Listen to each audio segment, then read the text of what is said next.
Welcome back. In this video, we'll talk about Identity and Access Management, also known as IAM. What is Identity and Access Management?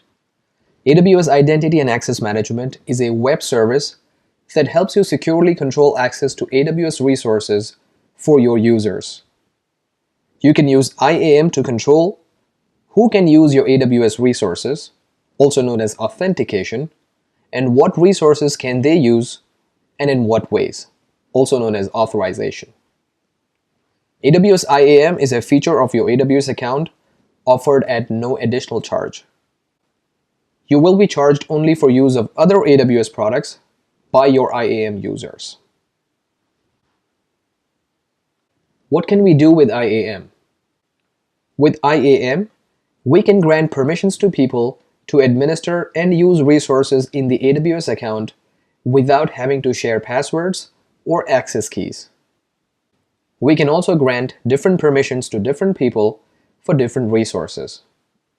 We can also allow users who already have passwords elsewhere, for example in your corporate network or with an internet identity provider. Let's talk about the AWS Root Account. When you create an AWS account, you create an AWS account root user identity, which is used to sign into AWS. When you use your root account credentials, you have complete, unrestricted access to all resources in your AWS account, including access to your billing information and the ability to change your password. AWS recommends, and this is very important guys, AWS recommends that you do not use your root credentials for everyday access.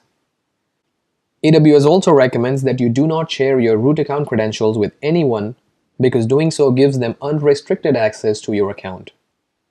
It is not possible to restrict the permissions that are granted to the root user. Let's now talk about IAM users. An IAM user is an entity that you create in AWS that represents a person or service. A primary use for IAM users is to give people the ability to sign in to the AWS Management Console for interactive tasks and to make programmatic requests to AWS services using the API or command line interface. Very important, an IAM user doesn't have to represent an actual person. An IAM user may also represent an application that runs in your corporate network and needs AWS access. Permissions can be granted to an IAM user by attaching a policy. Let's now talk about IAM groups. An IAM group is a collection of IAM users. A policy can be attached to a group. In that case, individual users still have their own credentials, but all users in a group have the permissions that are attached to the group. Users or groups can have multiple policies attached to them that grant different permissions.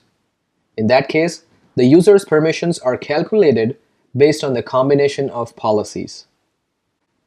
The basic principle says, if the user has not been granted an explicit permission for an action and a resource, the user does not have those permissions. Some more information about groups. A group can contain many users, and a user can also belong to multiple groups. Groups cannot be nested. They can contain only users, not other groups. There is no default group that automatically includes all users in the AWS account. There is a limit to the number of groups that you can have and a limit on how many groups a user can be in. The maximum number of groups in an AWS account is 100. The maximum groups an IAM user can be a member of is 10. I'm going to leave a link in the description of this video which will help you understand the different limits associated with IAM. Let's now talk about policies. By default, users do not have access to anything in their account. Permissions can be granted by creating a policy, which is a document that defines effect, actions, resources, and optional conditions. When you attach the policy to a user, a group, or a role, then the IAM entity has those permissions. Any actions or resources that are not explicitly allowed are denied by default. On the screen right now, I have an example of a policy. It has a version and then a section called as statement. In the statement section, we have 4 items. Number 1, you have the statement ID. Number 2, you have the effect. The effect decides, are you allowed to access something or are you denied from accessing something? You then have the action. The action defines the permission that you are allowed or the permission that you are denied. In this case, the permission is about S3. Inside S3, you're allowed to list buckets. But which buckets? That is defined in the resource section. Star over here indicates everything. So this is a policy that allows you to list all the buckets in S3. Important, this is an example of a user-based policy. Who is allowed to access the resource is established by who the policy is attached to. This policy only defines the permission, but who gets the permission depends on who you assign the policy to. On the screen right now, I have an example of a resource-based policy. In a resource-based policy, you need to explicitly list who is allowed to access the resource. It looks pretty similar to the last one. We have a version, and then we have a statement section. In the statement section, we have a statement ID. We then have the effect, which is allow. The action says S3:*, which means you are allowed to perform all actions in S3. The resource section defines on which resource do you have that permission. Over here, I have a bucket called myTestBucket2018 on which the permission has been defined. The important part is the principal field. This is the difference between a user-based policy and a resource-based policy. The principal part identifies who gets the permission. In this case, I have the Amazon resource name of a user called CLI admin.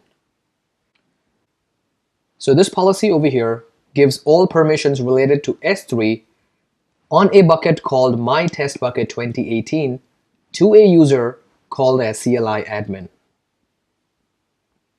If this seems too confusing to you right now, don't worry about it. In the S3 section, we are going to understand further how to write these policies, and we'll also be doing labs for that. So don't worry if that looks too confusing right now. Let's talk about IAM roles. An IAM role is similar to a user in that it is an AWS identity with permission policies that determine what the identity can and cannot do in AWS. However, instead of being uniquely associated with one person, a role is intended to be assumable by anyone who needs it. For example, if a user needs to access a resource in AWS, you can create a role and assign it to the user. If a service needs access to an AWS resource, you can create a role and assign it to a service. So we can use roles to delegate access to users, applications, or services that don't normally have access to AWS resources. I have an example of a situation where you'd like to use a role. I have an Amazon EC2 instance which is trying to access files that is sitting in an S3 bucket. By default, the EC2 instance will not have access. To provide the access, I can create an IAM role with permissions on S3 and attach that role to the EC2 instance to accomplish this. That's all the topics that I wanted to discuss in this video. If you have any questions, please put them in the comment section and I'll try to address them. In the next video, we'll do a lab on IAM. We'll understand how to create users, groups, policies, and roles. I hope you enjoyed the video. I'd like to thank you for watching, and I'll catch you in the next video. Thank you.